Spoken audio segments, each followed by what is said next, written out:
Hello everyone. Welcome back to Simple English Talks. I'm so happy you're here with us today. How are you doing? Hey there. Great to see you all again.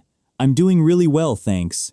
You know, I was just thinking about something funny that happened to me this morning. Oh really? What happened? Well, I was getting ready for work and I couldn't decide what to wear. My wife looked at me and said, "You have to wear a jacket today. It's freezing outside." And I thought, wow, she didn't say you should wear a jacket, she said you have to. That's such a perfect example, and that actually connects perfectly to our topic today. We're going to talk about 3 words that learners often find confusing. That's right. Today's topic is should, must, and have to. These 3 little words can really change the meaning of what you're saying.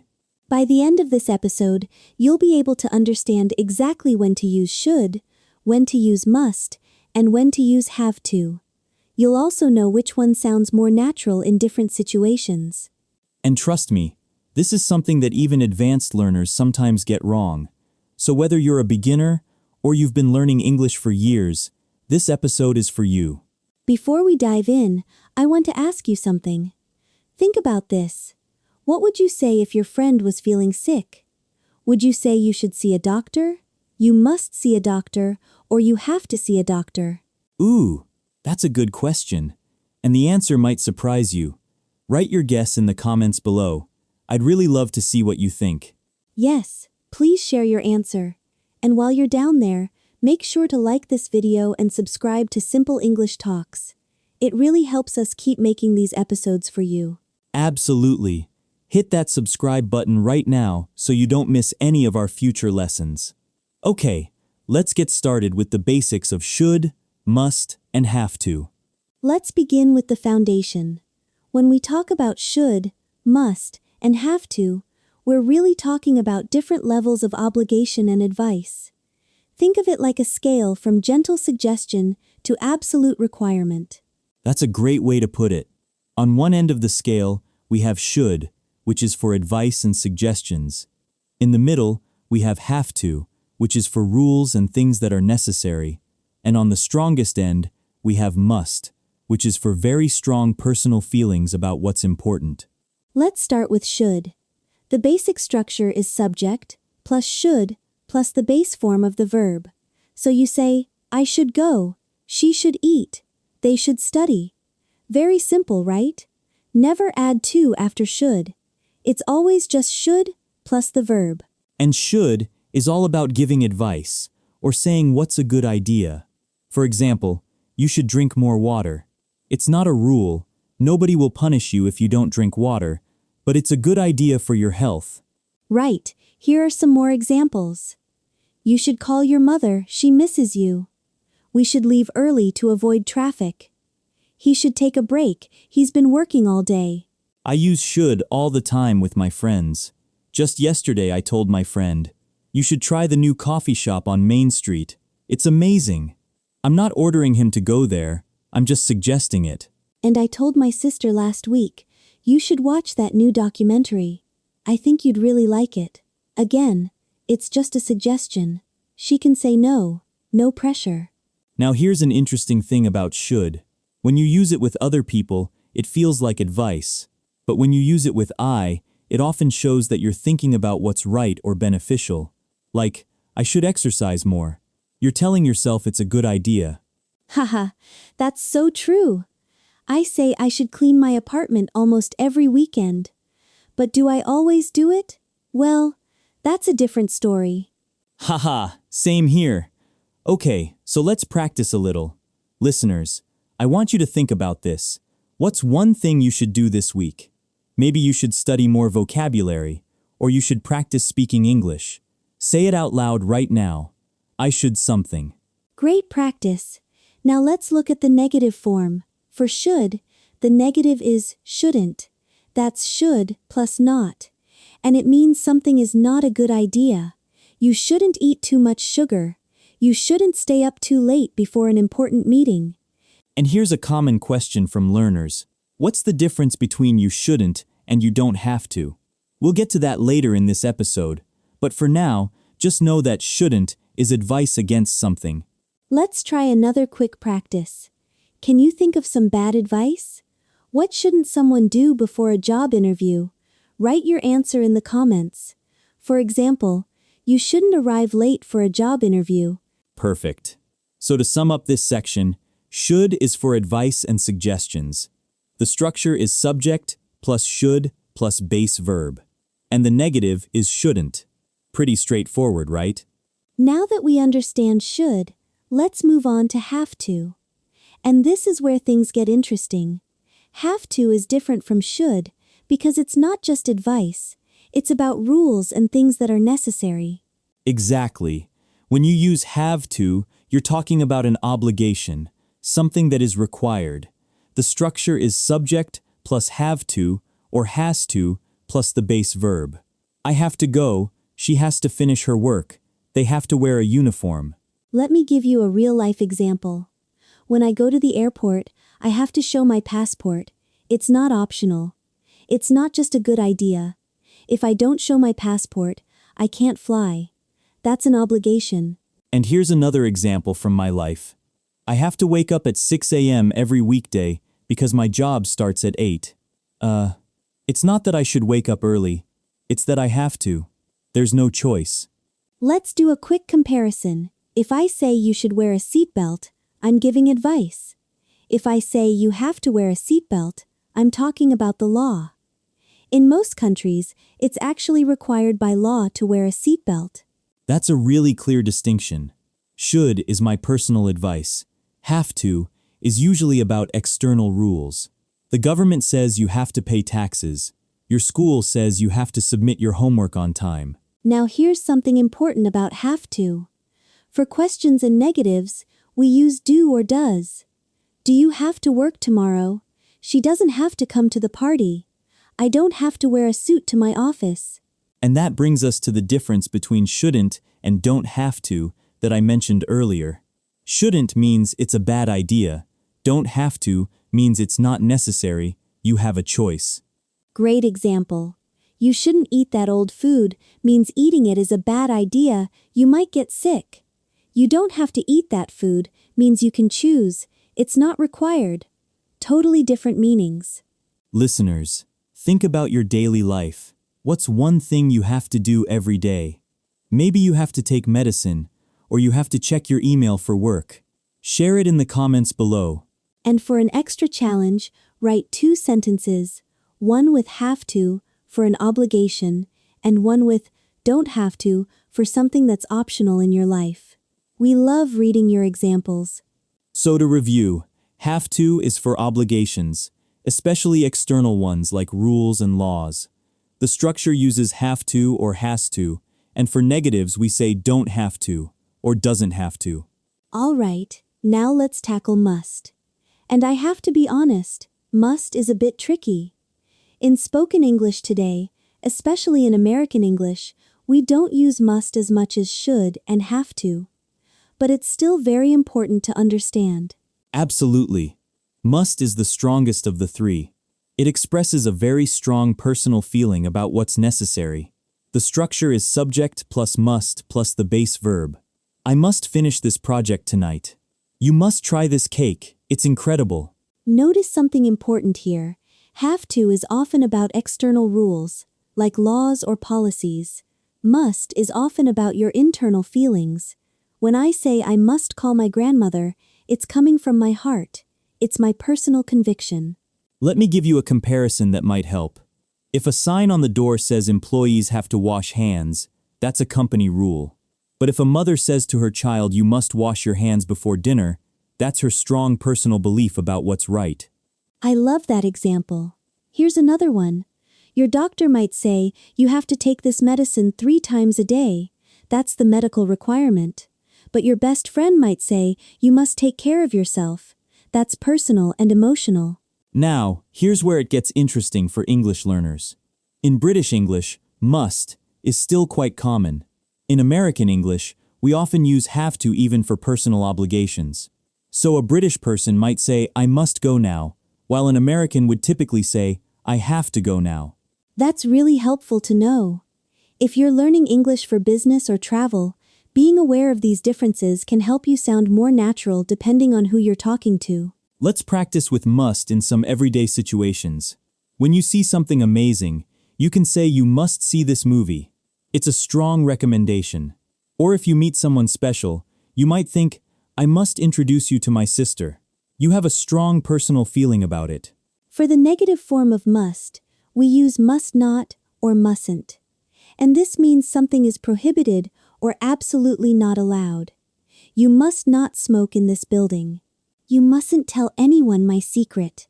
Be careful though, mustn't is very strong. In everyday conversation, we often use can't instead. You can't smoke here sounds more natural than you mustn't smoke here in casual conversation. Here's a quick tip. First, use must for strong personal feelings. Second, use must for very strong recommendations. Third, remember that in American English, have to often replaces must in casual speech. Listeners, I want you to think about something you have a strong personal feeling about. What's one thing you must do before you die? Use the sentence I must and write it in the comments. I can't wait to read your dreams and goals. That's a beautiful question. So to wrap up this section, must expresses strong personal obligation or necessity. It's stronger than have to in terms of personal conviction, and it's used more in British English than American English. Excellent summary. Now you understand the 3 levels. Should for advice, have to for external rules, and must for strong personal obligation. You know, I want to share something with our listeners. When I was learning another language, I made so many mistakes with these kinds of words. I would tell my teacher I should to go home instead of I should go home. Oh, I've been there too. I remember learning Spanish and always mixing up the equivalents of these words. It's completely normal to make mistakes. Actually, let's talk about some common mistakes that learners make with should, must, and have to. Great idea. The first common mistake is adding to after these words. Learners often say, I should to study or I must to go. Remember, should, must, and have to are different. Have to already has the to built in, but should and must never take to. So incorrect is I should to call her. Correct is I should call her. Incorrect is I must to leave. Correct is I must leave. But correct is I have to leave, because the to is part of have to. The second common mistake is confusing the strength. I hear learners say you should stop at red lights. Well, stopping at red lights isn't advice, it's the law. So you have to stop at red lights is more accurate. Right. You should eat more vegetables is advice. You have to eat more vegetables sounds like a doctor's order or something your mother is forcing you to do. The meaning changes significantly. The third mistake is using must for everything when learners want to sound formal. I've heard students say, I must go to the supermarket. Haha, that sounds so dramatic, like it's a life or death mission to buy milk. Haha, that's hilarious and so true. I have to go to the supermarket or even I need to go to the supermarket sounds much more natural for everyday activities. Save must for things that truly feel urgent or deeply important. Another mistake is confusing mustn't and don't have to. Remember, mustn't means it's prohibited. Absolutely don't do it. Don't have to means it's optional. You mustn't touch that wire means danger. Do not touch. You don't have to touch that wire means you can, if you want, but it's not required. Let's practice this. Listeners, which is correct for a museum rule? You mustn't take photos or you don't have to take photos. Think about it. The answer is, you mustn't take photos if photos are prohibited. But if photos are allowed but optional, then you don't have to take photos. Good one. Here's another practice. If your friend is tired and asks about the party tonight, would you say you shouldn't come if you're tired, or you don't have to come if you're tired? That's subtle. You shouldn't come implies it's a bad idea to come. You don't have to come means it's their choice, no pressure. In that situation, you don't have to come is probably what you mean. Exactly. And please, don't feel bad if you've made these mistakes. I still sometimes catch myself using the wrong word. It's all part of learning. The fact that you're thinking about these differences means you're making progress. Absolutely. Every mistake is a step forward. Now you're aware of these common errors, you'll start noticing them less in your own speech. All right, it's time for some interactive practice.